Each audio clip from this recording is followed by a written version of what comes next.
दिल्ली के मुख्यमंत्री अरविंद केजरीवाल को ईडी के मामले में आज अंतरिम जमानत सुप्रीम कोर्ट से मिल गई है। दोस्तों, सुप्रीम कोर्ट ने आज अरविंद केजरीवाल को ईडी के मनी लॉन्ड्रिंग वाले मामले में जमानत तो दे दी है, लेकिन इसी के साथ जो न्याय सिस्टम है अपने देश का, उस पर बहुत सारे प्रश्न उठने लगे हैं। अब हम ऐसा क्यों कह रहे हैं, बड़ा दावा है। इस पूरी वीडियो में आपको समझाने की कोशिश करेंगे कि किस प्रकार से स्पेशल लोगों के लिए कोर्ट में भी स्पेशल ट्रीटमेंट चल रहा है। आपको याद होगा, उस समय याद होगा जब अरविंद केजरीवाल 21 दिनों के लिए प्रचार प्रसार करने के लिए देश में निकले थे और कोर्ट ने ये कह के छोड़ा था, जजों ने ये कह के छोड़ा था कि अगर हम इनको नहीं छोड़ेंगे तो बराबरी की बात कहीं ना कहीं नहीं होगी। मतलब और सारी पार्टियां चुनाव लड़ रही हैं, अरविंद केजरीवाल की पार्टी भी चुनाव लड़ रही है। अगर अरविंद केजरीवाल चुनाव प्रचार नहीं करेंगे, जेल में रहेंगे, तो ऐसे में कहीं ना कहीं अरविंद केजरीवाल के साथ अवहेलना होगी और उनके साथ दोहरा व्यवहार होगा। मतलब आप तर्क समझिए, एक सुप्रीम कोर्ट के जज का तर्क ये है कि अगर अरविंद केजरीवाल यानी कोई अपराध दोषी जो अभी कोर्ट में है, जेल में है, जिसका मामला चल रहा है, वो दोषी ही हुआ, अगर वो बाहर जाके प्रचार नहीं करता है तो वो ऐसे में उसके साथ अवहेलना हो जाएगी। अगर वो इतना ईमानदार है तो उसको जेल में रहने की क्या आवश्यकता है, क्या आवश्यकता है भ्रष्टाचार करने की, क्या आवश्यकता है दोषी बनने की। आज शायद सुप्रीम कोर्ट के जज ये भूल गए। दोस्तों, आपको बता दें, अरविंद केजरीवाल के मामले पे 2 जजों की बेंच सुनवाई कर रही है। उसमें से संजीव खन्ना और दीपांकर दत्ता हैं। इन दोनों के मामले पे सुनवाई कर रहे हैं। अब यही वो दोनों जज हैं जिन्होंने 21 दिनों के लिए स्पेशल ट्रीटमेंट अरविंद केजरीवाल को दिया था और आज यही जजों ने अंतरिम जमानत अरविंद केजरीवाल को दी है। तो ऐसे में कहीं ना कहीं संदेह तो उठता ही है, क्योंकि उस समय जब स्पेशल ट्रीट किया गया था तब भी इन जजों के खिलाफ बहुत सारी बातें आई थी निकल के। वकीलों में, हाई कोर्ट सुप्रीम कोर्ट के वकीलों में बहुत सारी चर्चाएं थी कि ऐसा पहली बार हो रहा है संविधान में, ऐसा न्याय सिस्टम में, न्याय पद्धति में पहली बार हो रहा है कि किसी को जेल में रहते हुए उसको स्पेशल ट्रीट किया जाए कि आप निकल के जाइए, अपने पार्टी का प्रचार कर लीजिए। ऐसे में बड़ी थू-थू हुई थी। अरविंद केजरीवाल फिर पहुंच गए थे दोबारा 7 दिन अपनी जमानत बढ़वाने के लिए, लेकिन कहीं ना कहीं ये जज डर गए थे। इसलिए डर गए थे क्योंकि बाहर बहुत सारे प्रकार की बातें होने लगी थी। देश के गृह मंत्री अमित शाह ने भी कहा था कि स्पेशल लोगों के लिए स्पेशल ट्रीटमेंट हो रहा है, ऐसा जनता कह रही है। तो ऐसे में अभिषेक मनु सिंघवी भी कोर्ट में पेश हुए थे, कहा था कि देश के गृह मंत्री ऐसा कह रहे हैं। तब जजों ने कहा था कि अगर वो कह रहे हैं तो ठीक है, लेकिन इस पे हम सुधार करेंगे अगर कोई गलती भी हुई है। उसके बाद से अरविंद केजरीवाल का स्पेशल ट्रीटमेंट जो बढ़ाया जाना था 7 दिन के लिए, उन्होंने अपील की थी, उसको इन्हीं जजों ने हटा दिया था। लेकिन उसके साथ समय बीतता है, काफी समय गुजर गया है। उसके कई महीनों बाद, लगभग 2-3 महीनों बाद जब सुनवाई लगी तो जुलाई में, तब इन जजों ने क्या हवाला दिया कि अरविंद केजरीवाल को 90 दिनों तक लगातार जेल में क्यों रखा गया, कोई आतंकवादी नहीं है, सभी को जीवन जीने का अधिकार है, तो इनके साथ ऐसा क्यों ट्रीट हो रहा है।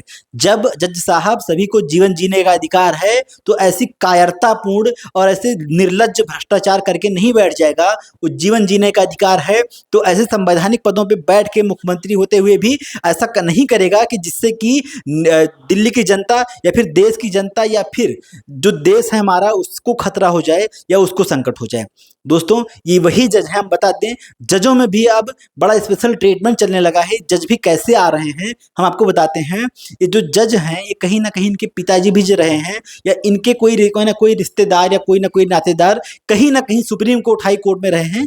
स्पेशल तरीके से जज बनाए गए हैं, इसीलिए आज शायद स्पेशल लोगों के लिए स्पेशल केस सुनवाई कर रहे हैं और स्पेशल ट्रीटमेंट दे रहे हैं। आपको बता दें, जस्टिस संजीव खन्ना के पिताजी देवराज खन्ना दिल्ली हाई कोर्ट के जज हुआ करते थे। उसके बाद संजीव खन्ना वहां हाई कोर्ट में वकालत की प्रैक्टिस किया करते थे।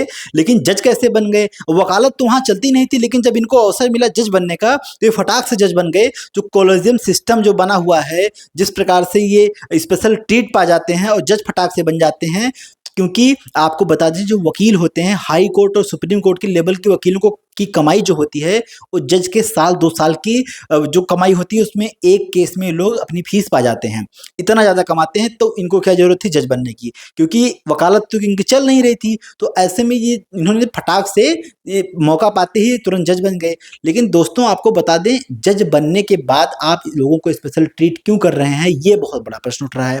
और ऐसे में हम दूसरे की बात करें, दीपांकर दत्ता की हम बात कर रहे हैं, तो उनके पिताजी सलील कुमार दत्ता कोलकाता हाई कोर्ट के जज हुआ करते थे और सलील कुमार दत्ता भी कोलकाता हाई कोर्ट में जज थे। कई सारे राज्यों से, कई सारे जगह से जज बनते हुए सुप्रीम कोर्ट पहुंचे।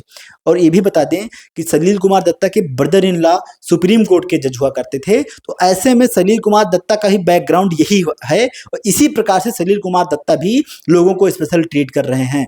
अगर आप लोग ऐसे ट्रीट करेंगे, अगर हमारे देश की न्यायपालिका, न्याय व्यवस्था ऐसे हो जाएगी तो शायद लोग कहाँ जाएंगे। जज साहब आप इतना तो देखिए, कोई व्यक्ति भ्रष्टाचार करके बैठा हुआ है, ईडी लगातार उस पर शिकंजा कस रही है, तमाम सारे सबूत इकट्ठा हैं, ट्रायल होने का समय नजदीक आ रहा है, आप उसको जमानत दे देते हैं। ईडी ने अभी अभी हाल ही में चार्जशीट लगाई है। चार्जशीट में बताया है किस प्रकार से अरविंद केजरीवाल दोषी हैं, आम आदमी पार्टी दोषी है। और आपको याद होगा जज न्याय बिंदु ने भी स्पेशल ट्रीट किया था। पूरी न्याय व्यवस्था में जज बैठे हैं कि जो पूरी न्याय व्यवस्था को कलंकित करते हैं। जज न्याय बिंदु भी बैठी थी, उन्होंने भी अरविंद केजरीवाल को जमानत दी थी। उसके बाद से हाई कोर्ट ने उसको फटाक से रोक लगा दी थी। दोस्तों लगातार ये जो हो रहा है देश में कि किसी भी दोषी को आप उठा के तुरंत बाहर भेज दें, किसी भी दोषी को तुरंत जमानत दे दें, ये सही नहीं है। ऐसे में ये जो जज हैं, इन जजों पे प्रश्न उठ रहा है, इन जजों की कुंडली निकाली जा रही है और तमाम सारे न्याय व्यवस्था में, वकीलों में, सुप्रीम कोर्ट में, हाई कोर्ट में तमाम सारी चर्चाएं हो रही हैं लगातार कि ऐसे अरविंद केजरीवाल को फटाक से उठा के ट्रीट क्यों कर दिया जाता है बार बार। यही जज हैं, आप हमेशा याद रखिएगा, यही जज हैं जिन्होंने अरविंद केजरीवाल को 21 दिन के लिए स्पेशल ट्रीट किया था। मतलब देश में कभी भी किसी भी अपराधी दोषी को बाहर नहीं भेजा गया है कि आप जाके वहां आप प्रचार प्रसार कर लीजिए, उसके बाद आप आ जाइएगा। मान लीजिए जेल नहीं है, घर है, मान लीजिए घर है कि आप जाइए, जाके वापस आ जाइए। जज साहब ये कौन सा न्याय सिस्टम है। देश की जनता का आपके ऊपर बहुत गहरा विश्वास है कि हमें कहीं ना कहीं से, अगर कहीं भी हमारे साथ अन्याय होता है तो आप हमें जरूर अच्छा ट्रीट करेंगे, हमारे केस को अच्छे से ईमानदारी से देखेंगे और उस पर फैसला देंगे। लेकिन जज लोग तो अब बदल गए हैं दोस्तों, सिर्फ और सिर्फ उनको चेहरा देख के काम करना है। कहीं ना कहीं अरविंद केजरीवाल के सिस्टम में भी यही हुआ। लेकिन अरविंद केजरीवाल बहुत खुश ना हो, क्योंकि सीबीआई की भी लगातार जो पकड़ है अरविंद केजरीवाल के ऊपर वो बनी हुई है। अभी सीबीआई 14 दिन के लिए अरविंद केजरीवाल को हिरासत में ले रखी है। उसी मामले में अभी अरविंद केजरीवाल तिहाड़ में है। तो आपने तो जमानत दे दी, लेकिन अरविंद केजरीवाल इतना जल्दी जेल से निकलने वाले नहीं है। और आप अगर ईमानदारी से सुनवाई करते जज साहब तो शायद आज ये अंतरिम जमानत अरविंद केजरीवाल को ना मिल पाती। और कहीं ना कहीं अरविंद केजरीवाल जिस प्रकार से भ्रष्टाचार करके बैठे हुए हैं, इसमें अरविंद केजरीवाल को कड़ी से कड़ी सजा जरूर मिलती है। लेकिन अरविंद केजरीवाल अभी खुश ना हो, उनको पूरी तरीके से राहत नहीं मिली है।